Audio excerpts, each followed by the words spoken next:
disturbing and mysterious things start to happen to a bartender in New Orleans after he picks up a mobile phone that was left behind at his bar. Hey guys, and welcome to my new movie Netflix review for Wounds.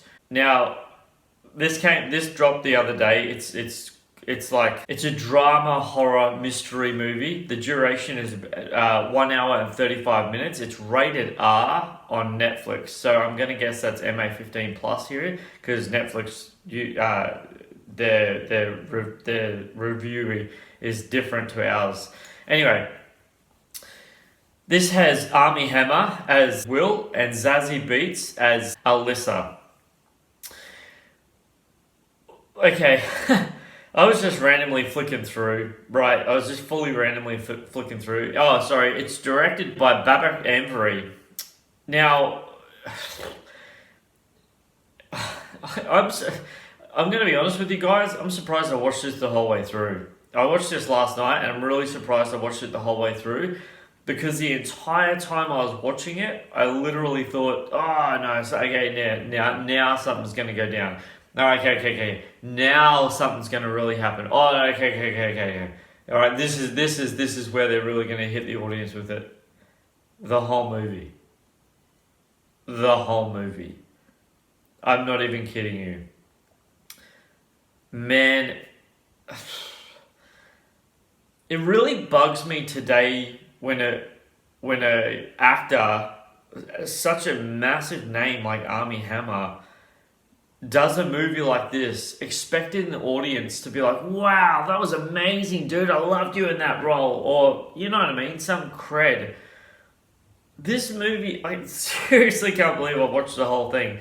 This movie definitely, and if it didn't, I'll be so surprised, definitely took inspiration from the movie Psycho, as in, not the TV series, not the Hotel Bates one, but the original movie Psycho,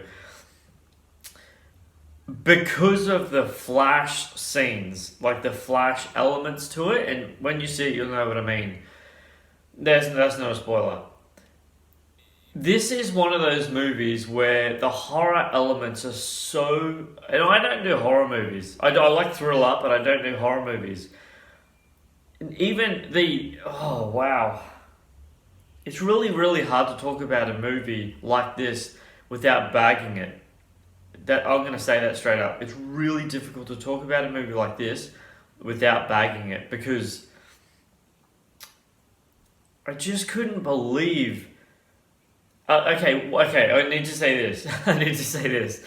Armie Hammer, his character and the way he was delivering the character, that's what made me watch the whole thing, literally, because he was so convincing and he made me think that something more was going to happen, and it never eventuated at all, like, you know. And it's one of those movies you're like, oh yeah, nah, wow, nah, do you know what I mean? Like, okay, I have to tell you, Dakota Johnson is in this, and her name's Carrie, and she's Armie Hammer's girlfriend, love interest, whatever you want to call her. And the dynamic between their characters was so clear of what happens at the end that they could have just said it at the beginning of the movie. Literally. Their first scene together was so obvious that their eventual what happens at the end was like, I saw that coming so far away. It was so stupidly, ridiculously obvious. Something about cinema, and anyone who's been following me for any period of time, you know I love to use this word because it's so relevant to movies, is rewatchability. movies need rewatchability. Like that, making a movie is the core fundamental element. Like, for example, I'm not even going to name drop. I won't do it. But there's a movie that I saw recently and I really didn't like it. And I thought to myself, that has no rewatchability behind it in any sense of the word.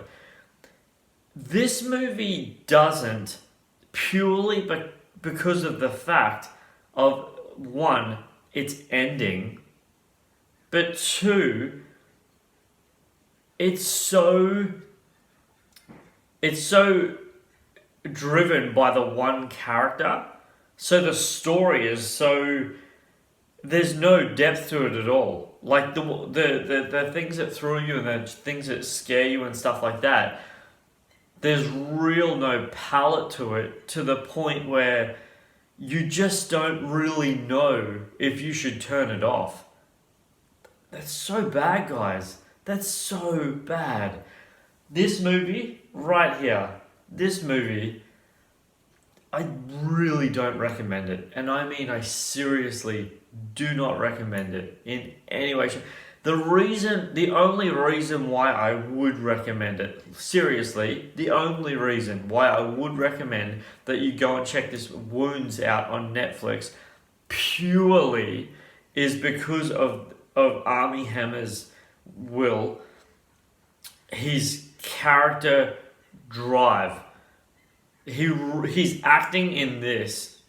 I mean, wow. Like, seriously, for such a pathetic movie, really, for such a drop kick movie. And I'm literally going on about this movie way more than I thought I would. I mean, seriously, I'm talking about this so much more than I thought I would.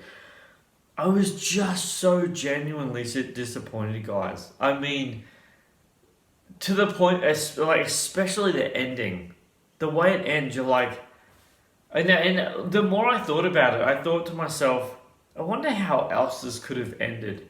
I really wonder how else this could have ended. And it was almost like they lined it up for a sequel. That's seriously how they lined it up. They ended it to like, oh, there's definitely going to be a sequel to this. Wow, if there is. Seriously, wow, if there is. Oh my gosh, wow. Like, come on, really? Anyway, guys, anyone who's been following me for any period of time, you know I like movie trivia, and there's only one for this. So here you go. Based upon the horror novella, The Visible Filth by Nathan Bellingrid. So there you go, guys. Guys, I just want to say thank you, seriously. Thank you to all my subscribers. I seriously value it so much. I genuinely do. I really value every one of my subscribers, seriously. I'm really looking forward to dropping my next movie review because that's going to be so much fun. And if you haven't already, please go ahead and hit that subscribe button. And don't forget to click the bell for notifications. That way, anytime I drop anything, it's all yours straight away. Super cool. And if you guys have any thoughts about Wounds, have you seen Wounds? What did you think about Wounds? Did you like it? Did you think it was rubbish? What are your thoughts? I'd love to hear it down in the comments below. Let me know. Let me know what's up. Please leave a like on this movie review. I really value that. Thank you so much for that. And until my next review, don't forget that this is Superman Steve.